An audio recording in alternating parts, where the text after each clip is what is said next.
Hi guys, আপনারা কেমন আছেন? সবাই ভালো আছেন।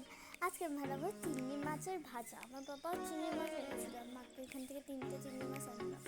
আমি বলছি, মা আমি একটা ভাজা বানাবো, আমাকে 3টা দাও। তো মা বলছে একটা, আমি বললাম না, সবাইকে দিব। তারপর মা আমাকে 3টা দিল। আমি এটাকে এরকমভাবে না মাংস ছুলিয়ে, বাকলাটা না ছুলিয়ে ইয়ে করে নেব। তারপর ধুয়ে এখানে নিব সবজি হচ্ছে গিয়ে টমেটো, রসুন কুচি আর পেঁয়াজ কুচি। এগুলোকে ম্যাজিক করে আমি এরকমভাবে কেটে নেব। তারপর এখানে আমি দিয়ে দিব পরিমাণ মতো নুন। চিংড়িগুলোকে নুন দিয়ে ভালোভাবে মাখিয়ে দিব। তারপরে দিব লঙ্কার গুঁড়ো।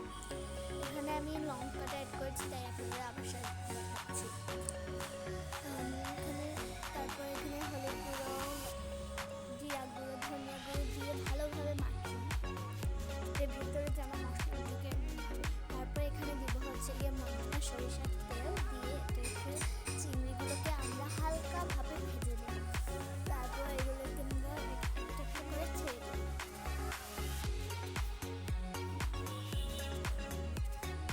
সাবধানে ছাড়তে হবে।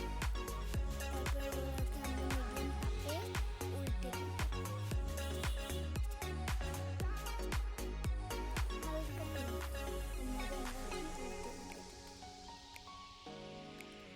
একটু পরপর উল্টেটাকে নাড়া দিতে হবে, না হলে এটা পুড়ে যেতে পারে। এরকমভাবে উল্টে নেব আমরা।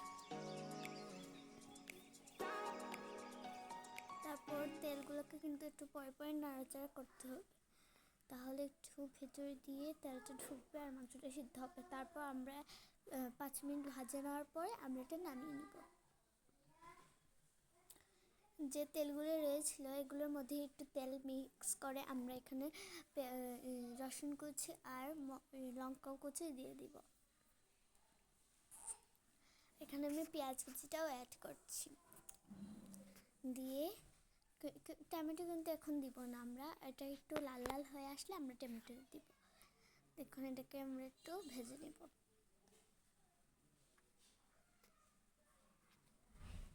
ভালোভাবে ভাজতে হবে কিন্তু। তারপর আমরা এখন দিয়ে দিব টমেটো। আমি একটা নিয়েছি, আপনারা পরিমাণ মতোই নেবেন। ছোটো ছোটো করে, এগুলো বেশি ছোটও না বেশি বড়ও না, এরকমভাবে বলতে হবে। এগুলোকে আমরা সিদ্ধ হওয়া পর্যন্ত ভেজে নিব। এটাকে আমরা সিদ্ধের জন্য একটু করে নিব। তারপর এখানে আমরা দিয়ে দিব হচ্ছে গিয়ে লঙ্কার গুঁড়ো, ভালোভাবে কিন্তু এটাকে। তারপর এখানে দিয়ে দিব হলুদ গুঁড়ো আর একটু ধনিয়া গুঁড়ো দিয়ে আমরা মিক্স করে নিব। এখানে আমি এক্সট্রা স্বাদের জন্য ব্যবহার করছি হচ্ছে গিয়ে ম্যাগি মশলা। আপনারা এটা চাইলে দিতে পারেন অথবা না দিতে পারেন।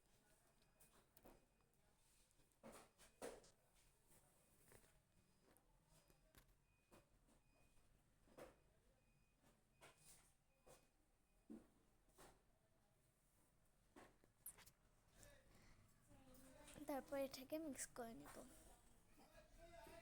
দেখতে কত লোভনীয় লাগছে, এখনই খেয়ে নিব। কালারটা অনেক সুন্দর হয়েছে।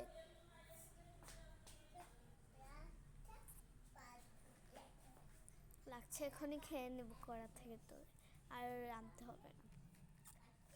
অনেক সুন্দর কালারটা দেখেন। এটাকে আমরা 10-15 মিনিট পর্যন্ত ভেজে নেব। আমরা 10-15 মিনিট পর্যন্ত একটু ভেজে নেব।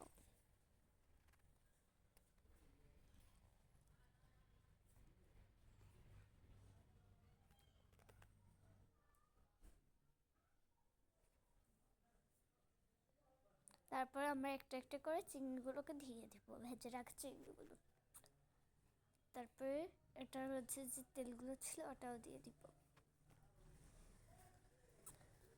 হায় রে, কি সুন্দর লাগছে দেখতে। তারপর আমরা এটাকে উল্টে পাল্টে এই মশলাটার মধ্যে ভালোভাবে ইয়ে করে নিব।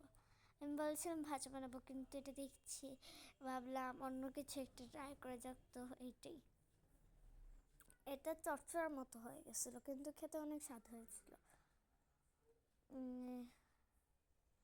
উল্টো পাল্টে নিব, অনেক সুন্দর হবে।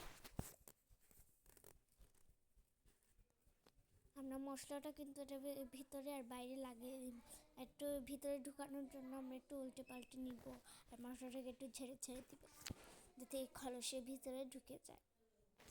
অনেক সুন্দরভাবে এটাকে ইয়ে করতে হবে, নাহলে এটা চেপে চেপে না দিলে এটার মশলা ভিতরে ঢুকবে না।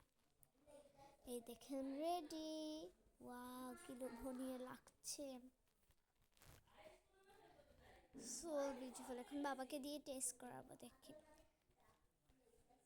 বাবা তো খাচ্ছে, অসাধারণ হয়েছে নাকি? বাবার তো অনেক ভালো লাগছে এটা, অনেক, অবশ্য অনেক অসাধারণ হয়েছে। তারপর আমি একটু ট্রাই করে নিলাম। গাইস, দারুণ হয়েছে। অবশ্যই আপনার বাসায় এটা ট্রাই করবেন প্লিজ, একটু খেয়ে দেখবেন। যারা চিংড়ি পছন্দ করে না তাদেরও ভালো লাগবে, প্লিজ একটু ট্রাই করে দেখবেন। এই যে আমার ছোটো বোনও, ও চিংড়ি একদম পছন্দ করে না, কিন্তু ও খাচ্ছে, দেখেন, অনেক মজা।